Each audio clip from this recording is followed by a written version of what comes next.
Hello, welcome to a new video here on Hakuna MaChatter. This is continuing my Diversity Heroes series, in which I'm talking about some of my favourite people within the UK and US film industries and how they are bettering diversity and representation within film and TV. Today, though, it's slightly different for this episode because I figured, hey, I can talk about my Diversity Heroes all I want, but I want to know some of yours. And so I've invited two incredible guests on today's video. They come from the Latinx Lens podcast. I have Catherine and Rosa with me today. Hello. Welcome on to Hakuna MaChatter. How are we both today? Thank you. Yeah, thanks for having us. Oh, no worries. I think I told you guys when I was building this series, I knew that I wanted a couple of guests on, or a guest on, and you guys were easily the first people I thought of. So it's great that you're both available in order to record this video today. Thank you very much. Oh no, thank you for thinking of us and for the invite. That's all right. So I thought we'd start first before we talk about your diversity heroes and people that you really admire within the industry. I thought maybe we'd just talk about your podcast first, so that my viewers understand where you come from and what it is that you guys talk about. And I guess that specifically with Latinx Lens. I don't know who would like to take the lead on that one. Yeah, well, I'll let Rosa go first because it was Latinx Lens was her initial brainchild, and then she luckily I wanted to join in and she accepted me. So I think I always say, like, it was her first inkling. I'm so happy she had that idea. So brilliant. Yeah, so the idea of Latinx Lens comes from me taking a film course of gender and race representation and contribution in American film. And for week 4, we were supposed to learn and study about Latinos and Hispanics in film. And I was disappointed to read only a page and a half out of the 500-page textbook dedicated only to Latinos and Hispanics, when a few weeks prior I had written probably more than that just on one actress alone. Wow. So that certainly got my wheels turning, and I ended up posting a tweet on Twitter asking if anybody would be interested in listening to a podcast talking about focused on representing and highlighting Latinos and our contributions in representation in the film industry. And the response, and it was overwhelmingly positive, supportive. And before I knew it, Kat had sent me had commented on the tweet, and I couldn't have been happier because she's been amazing. yeah well, I've been listening, and I've got to say it's really lovely, the blend you guys have on there between you two. It's really great. And so Catherine, when you saw that tweet, then, like, what was that feeling for you? Yeah, so I I grew up in the Rio Grande Valley in Texas, which is just like very South Texas. It's like, that's what the region's called. It's like composed of four big counties, primarily Latino, primarily Mexican American, probably Mexican descendants, but I'm sure there was like a mix of a lot of different things. But so I because of that, like, I never really had to really like question, like I never felt like having to question like being brown or being any of that. It was like other issues that would happen. And then so I think I just kind of went on, but then in college I went to University of Texas in Austin, so Austin, Texas, which is the capital of Texas, and so very different, surrounded by a lot more. I was the minority, and again, like, I just sort of, I don't know, I just never really put any thought into, like, I think because I had grown up primarily just in such a Latino community, I kind of wanted to get away, like that thing of you sort of want to get away from it. And so I think maybe that's what I did for a good part of like my young adulthood. But it wasn't until I actually went to Australia for like sort of a post like college, called gap year, where I really saw, like, I think also just being out of the US and getting a different perspective. And then meeting people from all over the world, and I met some Mexicans, from Mexico, and so I was like, oh yeah, I'm Mexican too. Because up to that point, I had always said, oh, I'm Mexican. That's what we call ourselves. And then and then they were like, no, you're like Mexican American, you're American, and I was like, oh. And that like really, that was about 5 years ago. And Yeah. that really changed my perspective. And now, you know, I started saying like Mexican American, you know, making sure to make that distinction because I was just, and then it just brought up a whole bunch of identity things that I hadn't really thought about. And so I think it was just the right time where I saw Rosa's tweet and I was like, I really want to sort of dive into it, especially everything that's been going on, you know, with media and inclusion and diversity. And I think sometimes you don't even know that you're being sort of, I guess, not represented, like you just, because you've accepted it your whole life on screen and stuff. And so I think it just sort of came to a head when she posted that. I was like, yes, I want to go into this because it's something that's just kind of been underlying, but obviously I'm who I am and my identity, but it's just something you don't really, I didn't really think about as hard as I have now through Latinx Lens. So it's been such an amazing experience for me, and I hope it has been for people listening. I'm always surprised when people are listening to me and Rosa are like, oh my God. So, well, it's brilliant. And, you know, for me being outside of that heritage, as it were, it's, you know, it's great to sit down and listen to your podcast, and it's a great learning opportunity for me to understand, you know, because really I here's the thing, I never thought about what Latinx representation is in Hollywood, and so through your podcast I'm getting to get a better sense of what that is, and I think it's absolutely brilliant that you guys, well, at least from my point of view, are leading that conversation. So I think that's, you know, it's as much as it's important work, I really much get from you guys that it's enjoyable as well, and you really love being there. And you know, you're not even just talking about representation, you're just talking about the films you love to watch as well, and that might not necessarily fall under that umbrella. So yeah, it's really beautiful podcast. Okay, so let's move into then talking about your diversity heroes, about some of these people that are leading the charge. I have to go with the first actor we did our second episode on, who is Edward James Olmos. What he's done and within the industry for Latino representation is just grand. He is one of the actors to portray several iconic characters from Selena's father to El Pachuco and Tutu, and Jaime Escalante. Of course, he's I have a bias and I just love him because he is like the equivalent to my hero, to my like hope. We're both from the same city. We're both from East LA. We're both stereotypical Chicanos. And so him making it and having accomplished so much and providing a platform for other Latinos, and primarily Mexican Americans, to be acting and like speak out and just have a voice within the industry has been quite, like, it's left a certain impact in me. So yeah, Edward James Olmos, certainly somebody I grew up watching, and just to learn that he comes from the same background as I do is certainly hopeful, but at the same time it fills me with pride. Nice. And what are some of the like important works that he's done that for you really highlight some of the, you know, some of the best work that he's done, either acting wise or, as you say, in bringing Mexican Americans into the film industry?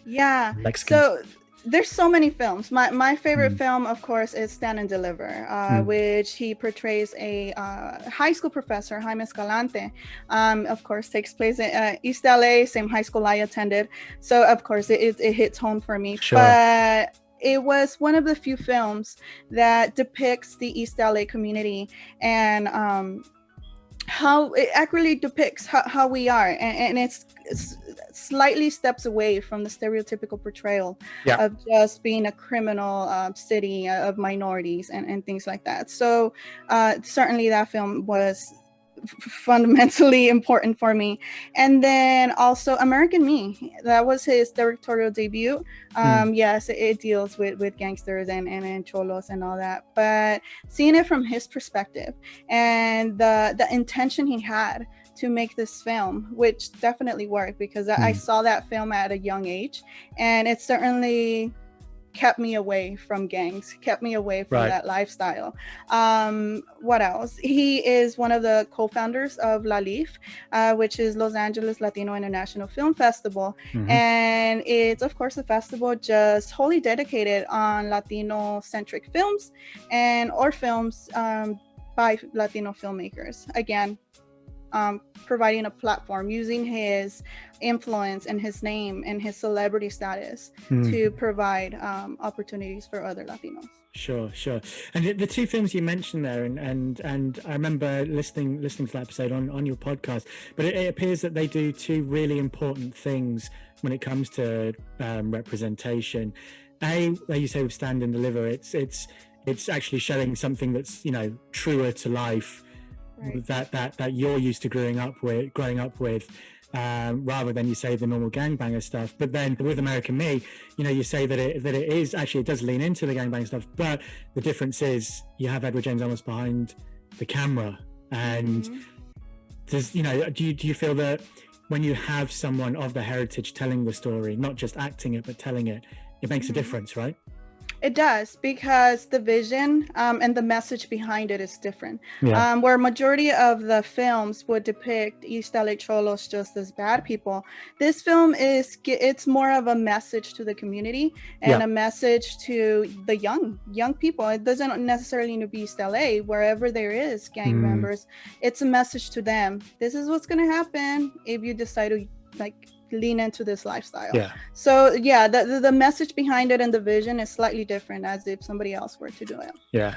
Brilliant, awesome, thank you very much. So Catherine, let's move over to your first diversity hero.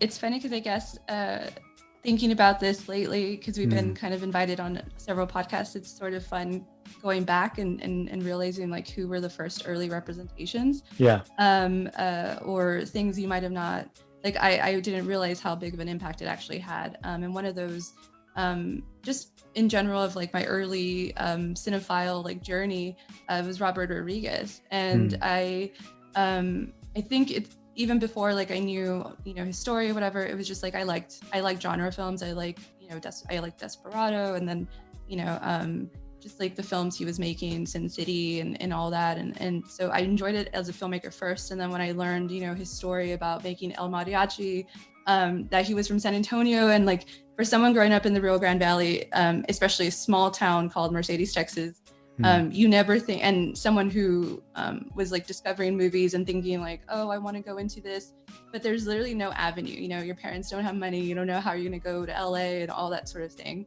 It just seems so unattainable. And so hearing like where he was from, which is just 4 hours north of where I'm from, seeing that, you know, he did what he needed to do. He made that first movie like with $7,000, and he had like sold his body part. Like he had done like experimental stuff to like get money for it. And then he, you know, how he was able to kind of get into the mainstream Hollywood and it be accepted. And he wasn't just making like Latino movies, you know, but he was utilizing his films to have, you know, Latino star in them, and also like his crew as well, just because that's, you know, grew up with. And so I think learning more about it now, like we did an episode on him as well, and learning even more than I thought I did. It just made me a little upset too that he's not more, I guess, kind of give him credit for what he's done. And I think that might be because we brought it up in the episode, but because of the genre of films, you know, it's not like, I guess it's not seen as acclaim or whatever. So that's like a different bias in the film community or just in general. But I think he's been doing such great work. And I love that he also has shared the knowledge, especially with, you know, people who, you know, maybe like me, who now are younger, knowing, especially with the technology that's made it easier to make films if you don't have much money. And he's done that with like Rebel with a Crew. I think it's Rebel Without a Crew, and, you know, the series, and helping other filmmakers who are Latino try to make, you know, bring their visions to life as well, to continue that diversity in filmmaking and TV. So I think he's just been doing a lot. And also, like, his Troublemaker Studios is based in Austin, Texas. He could be in LA. I mean, I'm sure he shoots all over, but the fact that he has chosen to stay like close, you know, in Texas, and utilize the crew here, and utilize just, his state and everything, and make Austin a kind of like a hub. I love that, because it also it just makes me feel proud to be here and like be in the filmmaking community, where you don't have to go to New York, you don't have to go to, LA. So he is definitely bringing that, just, I don't know, that the bringing more awareness, I guess, to just you can make it here, you don't have to go somewhere else. Sure. Yeah, and I guess it's a really important note you're making. It's kind of been a staple of this series, is talking about, it's not just people who are in films that are necessarily about race or about gender or about disability or anything, but it's that, that they are also working outside of that to bring in new people. But from the sounds of what you're saying, he's making films that, and you're saying, placing Latinx people at the forefront of it. It sounds like he's just, he's making films where maybe actors are getting to hit into that, what Riz Ahmed, the actor, he stated is called the promised land. So it's where where they're playing a character who is just some guy called Dave. Would I be right in saying that's kind of how he's operated? Yeah, I mean, it was, I think Rosa, and just, because she, I think, read his book, and so she actually brought the nugget of knowledge that he fought for Salma Hayek to be in El Mariachi, because Hollywood wanted it to be just a blonde, like the typical leading ladies that had been, and she was like one of the first Latina women to actually be in a Hollywood leading role, since like, I don't know what other stat, but and then also in Spy Kids, I think there was a conversation about like, oh, it's an American family, and then he cast as like, making it kind of a blanket like Latino family, and they're like, oh, but we needed American. He's like, this is American, that's my family, and so it's that sort of thing of and it's also not throwing it in your face. I think sometimes people get scared of representation, because I think I think from a non-POC perspective, it seems like, oh, you're just going to try to like, it needs to be all of this. And it's like, no, we're just showing you what we've been seeing, that's just like been the one thing. Why don't you try to just, go outside the box? Maybe you'll learn a little bit more, just like we've learned about you, like all the other things that have been mostly, just one side. So I think that's what it is. It's not trying to force anybody to, be uncomfortable or anything, but maybe they need to be a little bit. But it's also just learning. I think when you learn more about other people, you can empathize better. Definitely. And and especially now, I think we should try to understand each other a little bit better. I think that's what he's done is by having that at the forefront. It's just making it normal, which is kind of sad to say, because I grew up, like I said, around everyone who was like me, and to think that is not considered normal is a little bit crazy to me. Yeah, no, I completely get you there. Do you have then maybe a couple works of his that you that stand out to you as something we all really should just be breaking to watch? I think Spy Kids, definitely. It's kind of quirky, and it's like very much his style. And I think it's funny because when we were discussing it, I actually didn't want to rewatch it because I was like, oh, I don't know, it's kind of weird. But then when I watched it, I was like, you know what, this is actually pretty groundbreaking, and the fact that he, not even just for whatever he was, the representation on screen, just it's weird, and it's like unique, and I like that. I like when filmmakers are just saying, hey, screw you, Hollywood, I'm going to do my own thing, So I love that just in general. And I think people should, I don't know, want different things than just normal stuff. So definitely that one. And then also, I think the first El Mariachi, just because the first movie in that trilogy, which is El Mariachi, because you can see how someone, if you're also, I think if you're like an emerging filmmaker and thinking you can't make it, or, a young kid, or even in your adulthood, if you want to do it and thought it wasn't possible, I think you can see that, hey, you can do it, because he did it. And you don't have to have all the fancy equipment, and even that back then, he didn't have the equipment that we had. That was like back in 95 or something. Right. And so if he was able to do it then, you can do it on your iPhone, you can do whatever you want. So I think that's just a good movie to show that, it's possible. Yeah, definitely. Awesome. Thank you very much. Okay, Rosa, let's talk about your second. You already talked about my second. Sorry. That's how we're like connected. Yeah, No, we're it connected. really, Robert Rodriguez was my second one for the reasons she just said. You know, it's everything he's done for the Mexican American community, challenging the Hollywood hierarchy, and just demanding to have creative control, and by doing so, he's able to do all this.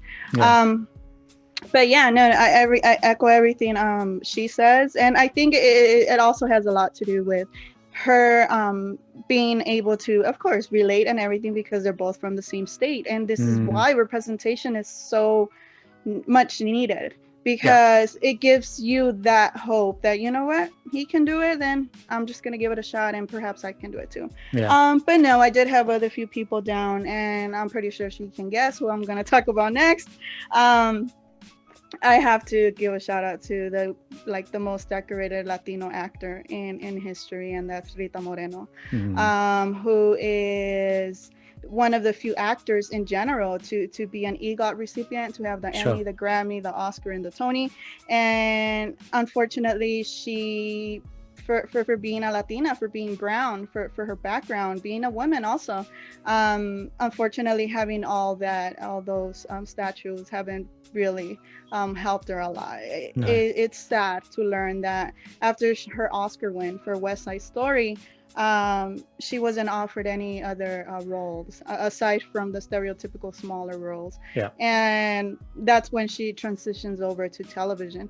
But yeah, Rita Moreno, man, a trailblazer for Latinas out there. She had no blueprint to follow. She had to work in there, do everything on her own, and she's still going at it right now.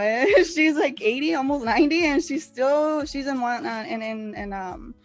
one day at a time, and still killing it. She's well, like, talented, and of course a role model for many Latinas out there. Yeah. Well, I mean, it kind of tells, isn't it, the work is never really done. If she's the trailblazer, and in 80s years of age, she still has to, she still feels that she's got to be going. It's incredible. I remember when I listened to that episode in the podcast, and as you mentioned, she was an EGOT champion, and yet still finds it difficult to find work. And you know, people kind of, I always like when people who argue against diversity and representation. And actually, Kat, I think I tweeted something along the lines of this to you earlier today, but about, you know, people saying, oh, why do POC actors, minoritized actors, why do they need to take the role of a character that used to be white in a comic book or something? And we go, well, here's the thing, is that when we have our own stories being told, and then nothing happens after that, then what do you expect's going to happen? You know, people are always going, just make your own stories. Yeah, we're trying, and we can be EGOT winners, and we can be Rita Moreno, and still we struggle. So I'm glad you brought her in. Actually, I think it's an incredible. She's an incredible pioneer, but also an incredible example for, you know, how you can do well, and yet still it doesn't matter. Brilliant, thank you very much. Okay, Catherine, let's see if you have one more we can talk about. Yeah, this is more of an homage, just because, as like I've been saying, I have gone back to, you know, movies I've loved, and some of those are like, I'm a big action, like 90s, 80s action person, and I realized that, like, in Running Man and also Predator 2, there was Maria Conchita Alonso. So, and she was in there, you know, again with Arnold Schwarzenegger, you know. So I remember seeing her and thinking, and I don't know if I really thought about, like, oh, she has this like accent, or she's Spanish or whatever. Sure. But I remember thinking, like, when I watched it again recently, I was like, oh man, that's so cool. Like, she was this badass, you know, and there was, like, sort of, you know, female representation in the action movie as well. Yeah. So I just want to give kudos to her, and she's still going. Like, she has tons of work that she's doing. I'm not too familiar, but I realized that I love those movies so much, and it made me want to actually revisit and maybe go and see some of her work, because she's been doing it since the 90s as well. Yeah. And I don't really hear her name thrown out as much, so I want to throw it out. Nice. So are there any works of hers, aside from sharing a screen with Arnie, that we should be checking out? Is there something she leads that is a great example of the work that she does? I think like she's in a lot of stuff. Sure. Yeah, just like a bunch of guest starring roles, and also like I just looking at her IMDb, and Mm. she is like has about like 4 or 5 like in production. So Oh wow. I need to go back and like, you know, watch some more of her stuff. And maybe I have seen of her stuff, but she was maybe like a guest star or something. But I just remember those were super pivotal, and so I think that's a future Latinx Lens episode. Oh yeah. Like why she was so in the height of, you know, those movies, and then like what happened. Is it like another Rita Moreno situation? And Fine. so I think that needs to kind of be revisited maybe Yeah. when we talk to Rosa, but yes. Well, if that happens, I look forward to that one so we can learn a bit exactly what happened there. Awesome. Okay, so just before we close out, maybe we'll just get I've literally, just as I say that, I get the timer on Zoom to be like, you're running out of time. Maybe if we just get some your general thoughts then about diversity representation and why it's important to you. And I think maybe we've kind of touched on this a little bit throughout the episode, but if we can kind of just put it into a neater ball to close it off, it would be great. Rosa, let's start with you, if that's okay. Yes. And this is just my point of view. Yeah. I think representation is very much needed because as a group, minority group, Mexican Americans, Latinos in general, our history is normally not told in high school history textbooks. So that within itself, it's already bad. So we're getting out of high school with zero knowledge of what we do, of what we've done, how we contributed to the country. So what do? We watch movies, we watch television, and unconsciously develop all these preconceived notions of what we do and how we're being depicted. And we believe it because we don't know at 5 years of age or even 15 that all of film is fiction, or most of it is. And also the way Hollywood has been representing us, we at that age, we don't understand none of that. So logically, we're just going to develop those ideas, those notions, and it has to it's important because we can't be represented in such a way, and in the way that only the white heterosexual man has been depicting us. And it has to stop. It has to stop because we're not all like that. And I'm not denying that there's no criminals within our community, that we're perfect or anything like that, but we're more than that. Sure. And I think we and future generations deserve to see themselves represented on film and TV. Yep. Can't disagree with any of that. Catherine, how about yourself? Yeah, I've been asked this question a lot lately too. I feel like I always say like it's changing just because I change as well. And one thing that I've been thinking about a lot lately is the fact that I mentioned that I grew up in a primarily Latino community, like over 95%. You know, I saw people around me. I saw the doctors. I saw, you know, from the janitors, the teachers. You know, like I never thought that I couldn't be any of those things. Lawyers, you know, they were all Latino. But for some reason, like I had like a chip on my shoulder when I went to college. Like I was a little bit less than, and that was like my doing. But I wonder, like, where did I get that from? If it wasn't from like my real life community, and it's because of the movies. It's because of the TV I used to watch. It's like I never saw that, and maybe like subconsciously it just got embedded in that. Like, oh, you know, the rich people are the white people, or you know, like they're the ones that are they're the superheroes or whatever.